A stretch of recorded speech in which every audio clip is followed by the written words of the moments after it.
উত্তরটা আসলেই একটু কঠিন। তোমাকে চাই, আবার চাই না। ভালোবাসি, আবার বাসি না। তবে শোনো, আমার প্রতিদিনের জীবন সংগ্রামের নির্মম বাস্তবতা তোমার জানা নেই। সেই জীবনে তুমি কখনো অভ্যস্ত হতে পারবে না। তোমাকে একটা প্রশ্ন করি।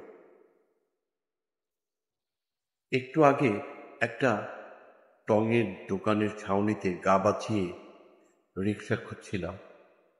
খুব শীত শীত লাগছিল। তখন চা খেয়েছিলাম ভাঙা কাপে। আধা ধোয়া সে কাপে লেগেছিল অনেক মেহনতি মানুষের ঠোঁটের ছোঁয়া। লেগেছিল থুতু, যা এখনো আমার ঠোঁটে লেগে আছে। তুমি কি পারবে সেই ঠোঁটে চুমু খেতে?